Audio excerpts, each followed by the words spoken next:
But let's welcome on board Rakesh Verma, co-founder and chairman and MD at MapmyIndia, to talk about how their quarterly performance was. Rakesh, a little bit of a weak set, if you will, especially when it comes to consumer tech and enterprise digital transformation. Tell me what's going on with these two segments, and what's your outlook then for the second half? And do you think this time was just an aberration, perhaps?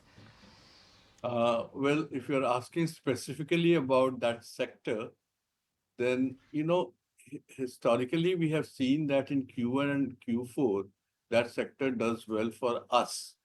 And these are because of the nature of the contracts that we have. There's a lumpiness in these two quarters. So definitely in the coming quarters, you will see good growth in that sector too. Right. Good morning, sir. This is Shailos for joining in the conversation. Let's talk about your margins because they have taken a big beating in the quarter gone by. We've seen a decline of about 900 basis points on a year-on-year basis. If you could explain to us what was the reason behind the degrowth in the margins, what exactly impacted it, and any scope of us seeing it inch up higher going ahead? Well, I don't know how to explain what you said. We don't see a dip in the margin, but somehow you're asking, so I have an obligation to answer your question. We always talk about that. Please ignore quarter basis. Think of year to year on year basis. So 2 quarters have passed, and if you look at the half year of this year versus the half year of last year, we have done close to 40% EBITDA. So where is the dip? I was talking about the year-on-year dip when you compare your numbers for your Q2. Maybe on a quarter-on-quarter basis, it was slightly better. And like the way you said, your H2 was H1 also was better, right? Yeah, H1 was 3% better than H1 this year. That's true. I can give you explanation for that 3%. Back 1.5 years back, we told the investor community that we have three items on which we are building the company for the next 5 years. One was international, the second was consumer, and the third was drone. Now for the international, we have already achieved our objective.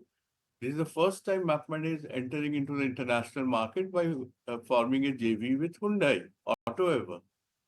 The second one, consumer, that has given us and we have to invest in consumer business for the long-term growth. And we have achieved that objective too by bringing in within a year from nowhere Mapple's app downloads to almost 30 million downloads today. So if we don't invest like this, there is nothing. We just keep talking about quarter-on-quarter profitability. We could have done very well by some standards, not our standards, very well by having a 45% EBITDA if we had not invested in consumer. The third is the drone, which we are working at, drone as a service.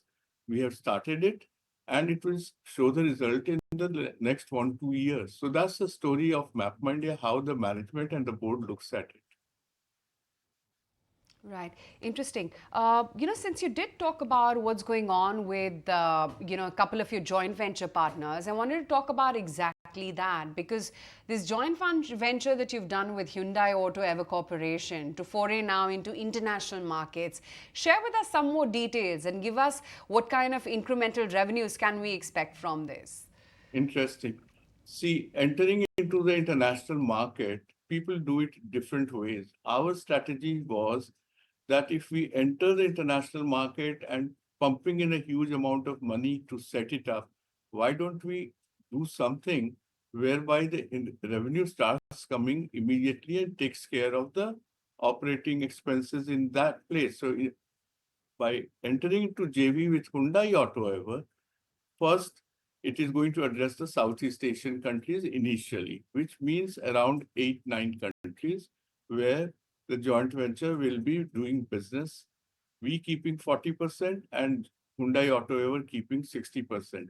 The immediate revenue for joint venture would be from Hyundai Kia as a captive customer. And then the joint venture will do the business with so many other car manufacturers, OEM. And then thirdly, the joint venture will start doing work for C&E area also, what we talk about consumer tech and enterprise, which we bring technology and business acumen to the joint venture. So now how revenue will start flowing to MapmyIndia? When the joint venture does business with the companies local in the Southeast Asian countries, there's a natural flow of certain revenues coming to us. And of course, being an associate company, the PAT of that joint venture will also provide profitability and PAT to MapmyIndia.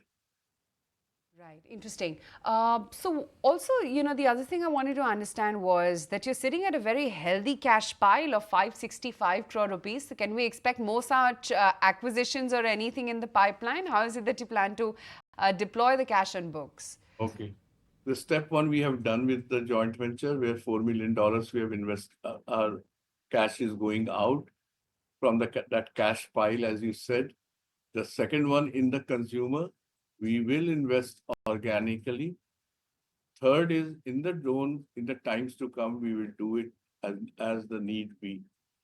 So this is our plan. We don't waste cash just because we have the cash. And the cash has been earned by the company in a very hard way through the operating profit.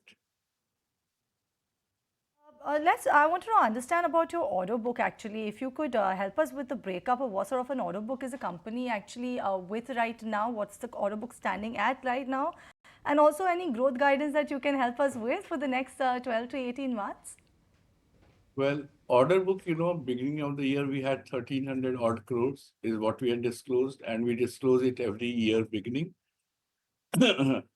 Since we don't disclose for 6 months, I'm not able to tell you, but the new orders which is coming during this year are quite healthy, and you will see a rise from that 1,300 crores upward.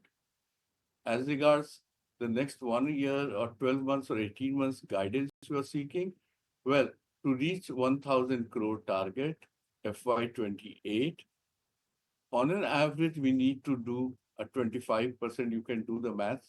We have to do 25% revenue growth.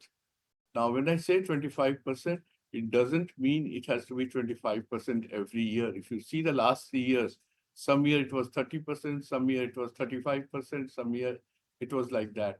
So the next 4 years, our revenue growth average has to be 25%. On the margin, in the 12-18 months, all that we have to look at is how aggressive we go for the consumer business, because we expense out all the expenses related to the consumer business. We don't capitalize them. Then we leave it there. Thank you so much, sir, for joining us on ET Now to talk about the quarter gone by, for the clarification coming on the margins as well, and all the best for the future, and especially for the H2, hoping a better one and a brighter one for the company. Thank you so much for joining us on ET Now. Thank you so much. All right, on that note, if you like this video, then like, share and subscribe to ET Now.